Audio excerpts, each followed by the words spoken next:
sanksi yang dituntut oleh masyarakat terhadap pejabat publik. Doa-doa pendeknya menjadi doa-doa yang sampai tembus ke langit-langit. Siapa orang-orang saleh? Orang-orang saleh adalah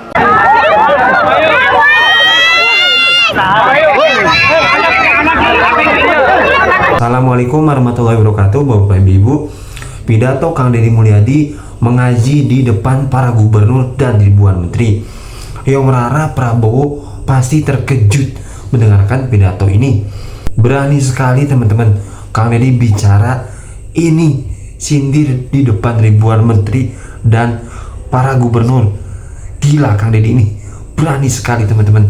Wah, terkejut melihat ini teman-teman. Ceritanya itu tidak panjang mereka itu. Satu, mereka pasti bercerita pengen punya jalan yang baik. Dua, pasti pengen punya cerita, punya layanan kesehatan yang memadai. Semakin dipilih oleh rakyat, maka rakyat ingin selalu free. Free puskesmas, free rumah sakit, kemudian free sekolah, semua free. Seluruh free ini juga, mohon maaf, tidak berbanding terbalik dengan perilaku publik. Satu sisi negara mengeluarkan uang sedemikian besar untuk layanan publik, tapi publik juga tidak punya kesadaran untuk membangun postur dirinya. Saya berikan contoh, negara memberikan layanan terhadap layanan pendidikan free dari SD sampai SMA, terutama di sekolah pemerintah, free. Tetapi di sisi lain, anak-anak sekolah kita uang jajannya 25.000 sampai 30.000. Tidak berbanding terbalik antara apa? Peningkatan ekonomi rakyat dengan beban belanja pemerintah yang tinggi. Akhirnya beban pemerintah belanja yang tinggi, rakyatnya juga tidak berikan edukasi untuk melakukan efisiensi dalam hidupnya. Akibatnya laju pertumbuhan ekonominya rendah dan konsumtif. Nah, hari ini tuntutan negara itu hanya mengarah pada pejabat negara. Selalu katakan ganti pemerintah, ganti gubernur, ganti bupati. Kalau menurut saya, dalam analisis saya, rakyatnya juga harus diganti. Nggak bisa, Pak.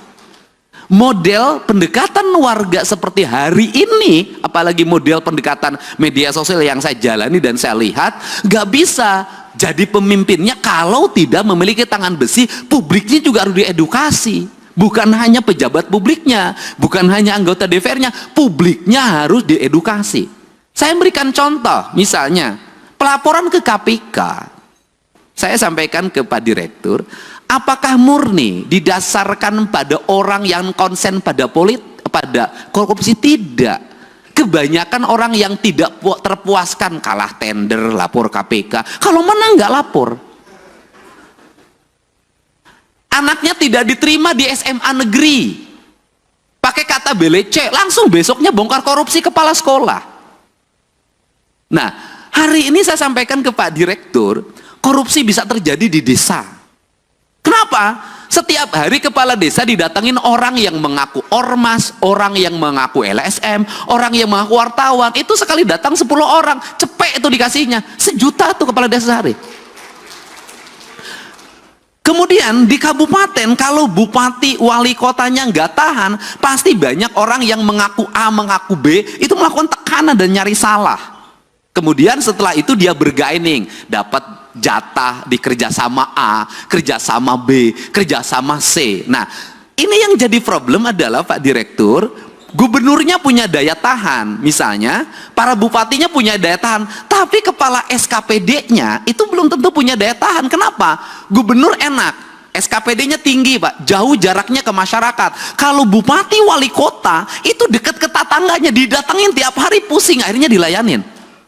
Jadi pemerintah ini yang terjadi di Indonesia hari ini adalah semakin dia strukturnya makin rendah, tingkat resikonya makin tinggi, sorotan publiknya makin tajam, biayanya makin rendah. Sehingga ini problem yang harus segera dibenahi. Untuk itu, terakhir, apa sih sebenarnya solusi dari ini semua untuk membalik branding publik kemudian agar terarah? Tidak ada jalan lain bagi pemerintah untuk memanfaatkan platform media sosial secara terbuka. Kalau saya nantang-nantangan aja, sudah saja APBD kita di YouTube kan, di TikTok kan, di IG-kan, sampaikan detail itu anggaran secara terbuka, kasih gelondongannya, mereka suruh baca sendiri, karena dengan itulah sesungguhnya brand atau trust, kepercayaan akan tumbuh. Karena orang Indonesia itu punya tradisi, semakin diceritakan, semakin dijelaskan, maka dia semakin tidak peduli, semakin ditutupi, semakin penasaran. Dan orang Indonesia itu seneng penasaran. Semakin ditutupi, itu semakin penasaran, semakin diintip. Jadi kalau pintunya dibuka nggak berani masuk orang Indonesia. Tapi kalau pintunya dibuka dikit, orang Indonesia tuh seneng masuk karena ini penasarannya. Jadi itu orang-orang saleh adalah orang yang setiap hari tekun mengajar ngaji anak-anaknya di surau-surau, di tajuk-tajuk, di langgar-langgar. Orang yang tekun setiap hari azan, orang yang tekun setiap hari ngimam, orang yang tekun setiap hari khutbah, meskipun jamaahnya terbatas, tapi dia tidak pernah datang ke bupati untuk meminta honor. Itulah orang-orang hebat di negeri ini. Jadi kalau kita ingin minta doa, mintalah doa pada dia, karena dia teruji menjadi orang yang ikhlas dalam hidupnya. Kalau kita ingin mencium tangan, ciumlah tangan dia, karena tangan dia lebih suci dibanding tangan yang lain. Dia mau mengorbankan diri dan waktunya demi peradaban, demi pendidikan, dan demi masa depan. Apa yang hilang di negeri ini hari ini? Yang hilang bukan orang yang hanya tartil baca Quran, tetapi yang hilang adalah tradisi mengaji. Seiring dengan pertumbuhan waktu, maka tumbuhlah di Indonesia modernisasi Al-Quran dengan metodologi pendekatan Iqra. Cara cepat menghafal Al-Quran, cara cepat membaca Al-Quran, prosesnya ditinggalkan. Lahirlah wisuda-wisuda TKA dan TPA di mana baik secara syiar, baik, hebat secara syiar, hebat. Tetapi di balik itu masjid-masjid sepi dari anak-anak mengaji. Tetapi di balik itu surau-surau kosong dari anak-anak mengaji. Tetapi di balik itu mereka tidak mengenal dan tidak dekat dengan masjid. Kenapa? Karena mengajarkan Al-Quran tidak di masjid. Karena mengajarkan Al-Quran tidak di surau. Akhirnya mereka yang penting bisa baca Al-Quran, tapi kedekatan emosi dengan masjidnya hilang. Akhirnya mereka jauh dari masjid. Yang kedua, hilangnya apa? Hilangnya proses. Dulu baca Al-Quran berlatihnya bisa 2 tahun baru bisa, 3 tahun baru bisa, ada yang 5 tahun baru bisa. Lambat sekali. Dari mulai ngeja, kemudian narawas, terus sampai belajar kuro, panjang sekali prosesnya. Dan pada waktu proses belajar itulah dia ke masjid. Dari proses itulah masuk perjalanan spiritualitas, kedekatan guru dengan murid, berlatih membaca Al-Quran, kemudian ada tingkatannya, ada yang levelnya pertama diajar pada level kedua diajar pada level yang ketiga, level ketiga diajar pada level yang keempat. Maka waktu maghrib yang kurang lebih 1 jam itu efektif untuk membangun 3 generasi. Generasi ngeja, generasi narawas, generasi yang kemudian belajar kuro, dan generasi yang lebih tinggi dari itu. Prosesnya berjalan, maka anak-anak tidak lepas dari masjidnya. Kemudian gurunya bukan hanya mengajarkan Al-Qur'annya, gurunya mulai mengajarkan makna. Maka anak-anaknya dilatihlah belajar puasa, belajar tirakat. Maka Al-Quran identik dengan pembelajaran tirakat, pembelajaran puasa. Kemudian pembelajaran tirakat itu apa yang dilahirkan? Maka Al-Quran itu tersublimasi dalam pikiran, dalam relung bawah sadarnya. Karena lahir dalam relung bawah sadarnya, maka ucapannya bisa jadi tidak tartil, karena ustadznya ustadz kampung. Tetapi ingat, dalam ucapan yang tidak tartil itu lahir makna keikhlasan, karena dia bersemayam dalam jiwa yang bersih. Jiwa yang bersih itu celik putih, celak herang, cang bulan, 14 jalan gede sasapuan, tegenek temalekek balumbang timur narawangan. Apa yang terjadi? Ucapan-ucapan dari ayat Al-Qur'annya saciduh metu saucap nyata.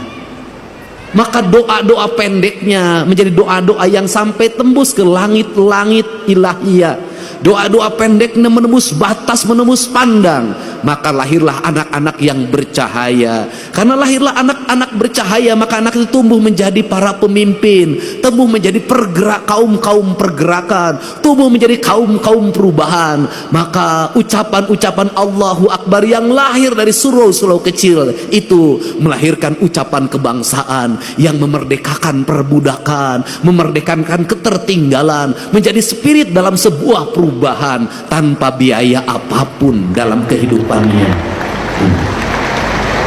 Maka berhati-hatilah ketika siar sudah begitu besar, ketika anggaran semakin membesar, bahkan jadi anggarannya sangat besar. Ada dua sisi mata pedang. Yang satu membukakan syiar terlihat di media sosial, tetapi yang lain bisa jadi meredupkan cahaya yang ada dalam setiap relung manusia. Bagaimana solusinya, Pak Direktur? Solusinya begini saja menurut saya. Daripada operasional digabungkan dianggap sebagai tunjangan bagi para pejabat negara, lebih baik dikasih float.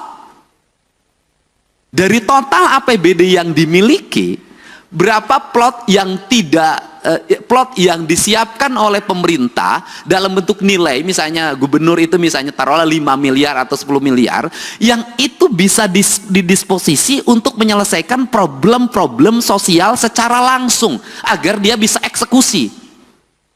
Kenapa? Kalau saya barangkali bisa turun eksekusi, wajar lah. Kenapa? Karena saya punya platform media sosial yang memiliki nilai. Tapi kan tidak semua para gubernur punya, tidak semua para bupati punya. Ketika mengeksekusi ke lapangan, ada banjir, bendungannya harus diambil alih hari ini, alat beratnya harus diturunkan, sembakonya harus dikeluarkan. Kepala daerah yang taat asas terhadap anggaran tidak akan bisa berbuat apa-apa. Kenapa? Belum dibahas, belum ada pengajuannya. Nah, dia harus bergerak nyari kemana. Tidak semua daerah kaya, tidak semua daerah punya perusahaan yang digerakkan bayar CSR-nya. Banyak yang pas-pasan. Dia nyaris mati karena tidak punya langkah eksekusi yang bersifat benar menurut negara. Ini yang mesti saya katakan, harus ada platform yang bisa dikeluarkan oleh pemerintah yang itu darurat dan diaudit secara baik oleh BPK dan BPKP serta bisa dipertanggungjawabkan, sehingga apa? Kepala daerah itu bisa tampil menyelesaikan masalah. Kenapa kepala daerah jarang turun? Kalau turun itu tuntutannya banyak.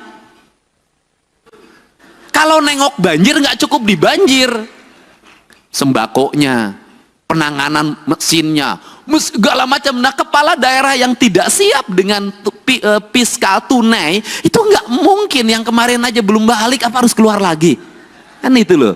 Nah, ini fakta-fakta yang mesti didiskusikan bersama, karena tugas pencegahan adalah mencegah seluruh aparat pemerintah untuk tidak berbuat yang bersifat koruptif, dengan cara membuat ruang fiskal agar para kepala daerah memiliki kecukupan fiskal untuk menyelesaikan setiap problem publik yang terjadi.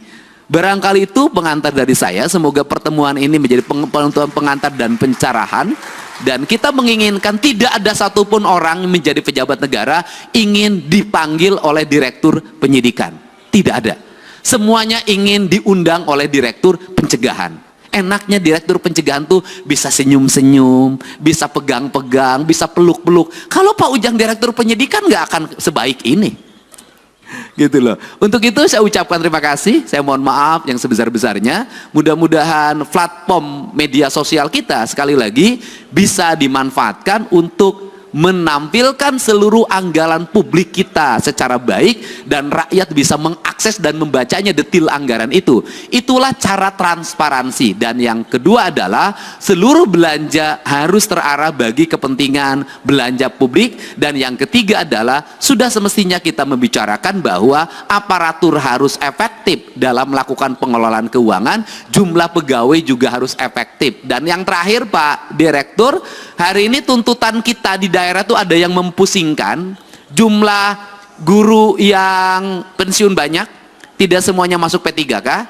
Pemerintah harus menyekolahkan anaknya, kalau saya dinargetkan sampai SMA, tapi pemerintah hari ini bingung, ngangkat P3K tidak bisa, ngangkat honorer tidak bisa, sedangkan jumlah muridnya semakin banyak dan tidak bisa semuanya punya sekolah negara menyiapkan. Itu juga problem, itu juga problem. Untuk itu saya ucapkan terima kasih. Wallahu muwaffiq ila aqwamit thoriq. Assalamualaikum warahmatullahi wabarakatuh. Sampurasun. Alhamdulillah, teman-teman, Bapak Ibu, itu dia tadi pidato Kang Deddy Mulyadi yang mana di depan para gubernur dan ribuan menteri. Ya, yang pertama Kang Deddy menyampaikan aspirasinya, ya, menyampaikan pendapatnya gimana sih supaya rakyat kita, ya, sejahtera, rakyat kita baik ekonominya, dan khususnya banyak pelayanan gratis seperti, ya, puskesmas gratis, kemudian sekolah gratis, pendidikan gratis. Itu ya yang diinginkan oleh rakyat kita, dan harusnya pemerintah peka terhadap ini. Harusnya pemerintah ya mengutamakan ini daripada ngurusin tunjangan ataupun ngurusin fasilitas para pejabat dan yang lainnya, karena sudah besar gaji pejabat dan gaji para menteri seperti itu, ya. Tadi berani sekali loh Kang Deddy Mulyadi di depan para menteri, di depan para gubernur. Bagus, ini salut banget sama Kang Deddy, ya. Gubernur seperti ini yang harus kita jaga, teman-teman. Jawa Barat punya aset, teman-teman, ya. Ini Kang Deddy ini mantap. Semoga Kang Deddy sehat selalu, dan semoga ya Kang Deddy panjang umur, amin ya rabbal alamin. Ya, oke teman-teman, ya itu dia pidato kali ini. Semoga bermanfaat, khususnya buat diri saya pribadi. Terima kasih sudah nonton video ini. Sampai berjumpa di video. Assalamualaikum warahmatullahi wabarakatuh.